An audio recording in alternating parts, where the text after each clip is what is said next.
Hey, what's happening, everybody? It's your old pal Mr. Butter coming back at you.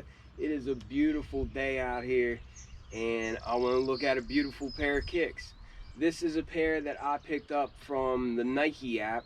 I believe these dropped overseas a long time ago, like last year maybe. I had my eye on these for a while and I'm pumped to pick up a pair. If you're into kicks and you feel like hanging out, then hit that subscribe button.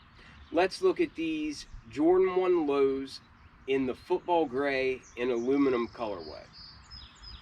All right, so once again, you'll see we got a white box, which means that this is a women's exclusive. And once again, I'm about to go on a rant saying, why is this limited to women's sizing?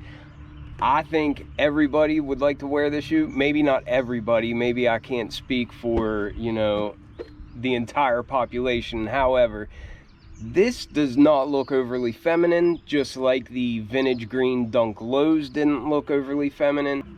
I feel like they've been limiting a lot of shoes lately that they should do full-size runs of, and I don't really understand the reasoning, because I feel like they would sell out if they made them for everybody. But I don't know, who knows with the Jordan brand. But anyhow, white box, standard GR box. I actually went for these in my wife's size and they sold out real quick, but it said I was welcome to go for another size, just like a couple of the other pairs that I've gotten lately. And so I went for my size and it hit immediately. So this is a women's Air Jordan 1 low. It's a women's size 12, which equates to a men's size 10.5. And the colors are football gray and aluminum white. The retail price for these was $100. So with tax and everything delivered, I paid $106 for these, which I think is a deal and a half. I remember seeing these on GOAT and I almost bought them before, but before this recent drop, prices were a little bit expensive. I think resale prices have dropped now since this US release, because I guess people are like getting rid of their pairs, people that only bought them to resell.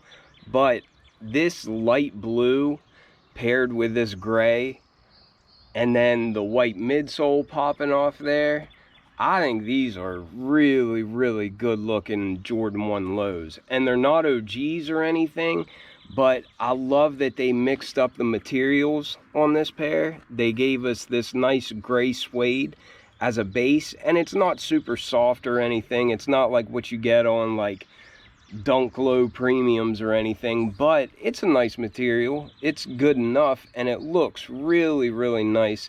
It's a very nice backdrop for having this light blue as the overlay, and I just think these are really, really nice looking. I don't think these look feminine. I don't know why you would limit this to a women's exclusive, but I don't know, go figure. Doesn't really make sense to me. I really like the way that Wings logo on the back. I like how the stitching is the same color as that light blue.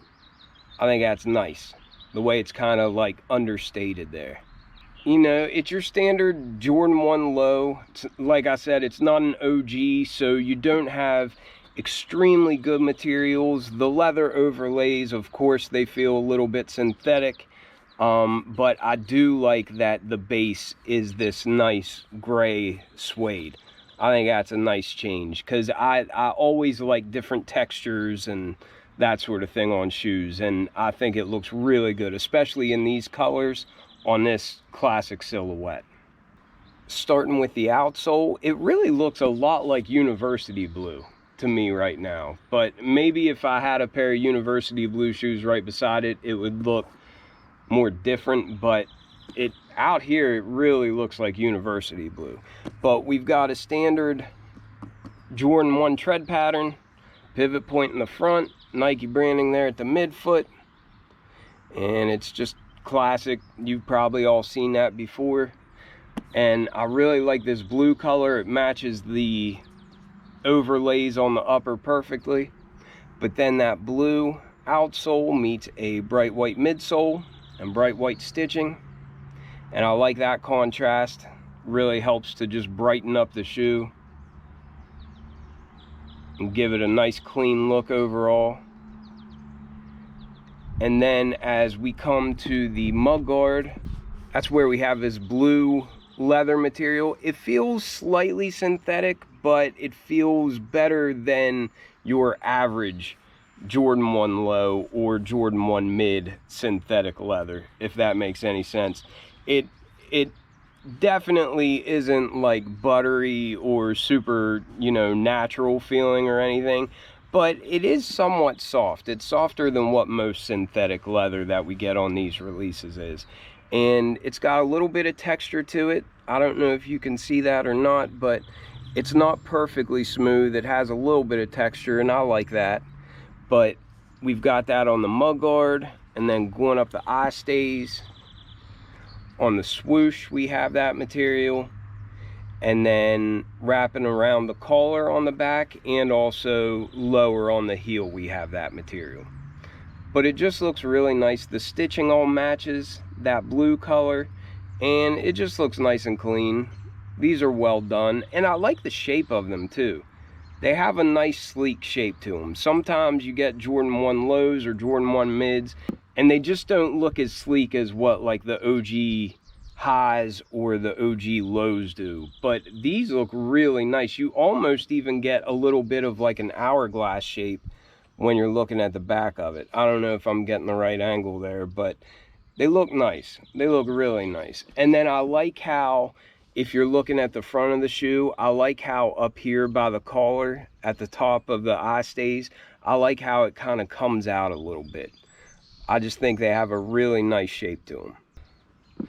But then along with that blue, we have some flat blue laces that matches all those overlays on the upper. It didn't come with any extra laces.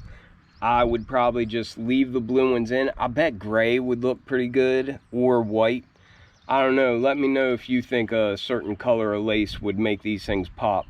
But I think any of the colors on this shoe, if you threw laces in to match, I think it would look really nice. We've got this gray suede on the toe box, and we've got those classic perforations, but we don't get a lot of movement or anything out of this suede. It's a pretty short hair, and it's not super soft or anything, but I love the color of it, and as I mentioned before, I just like the change in texture. But we've got that suede also on the side panels, and it's just a nice contrast. And I guess that's the only place we see that darker gray. The tongue doesn't really match this gray perfectly. It's almost like a mix of the two colors, because it's almost like a lighter blue gray color, but it's your standard nylon tongue. It feels kind of padded, and then the piping going along that is just kind of like a powder blue gray color as well. And the Jumpman that's embroidered in is the same color, so it's all kind of under the radar. We have the lace loop that has the number 23 embroidered there on it. And it looks like our sock liner is a powder blue color, as well as the insole. And the insole has a white Jumpman down there on it. But overall, I just think these are a very nice looking pair of kicks. I think resale is really reasonable for right now. It's hard to say, this being a Jordan 1 low, whether prices will get up higher again or not. I can never predict that stuff, because sometimes things that I think look really nice that I could understand people spending more on just seem to stay right where they are. But this is a nice Jordan 1 low. I don't think it should have been restricted to just women's sizing only, but fortunately I only wear a 10 or a 10.5, so I was able to get my size.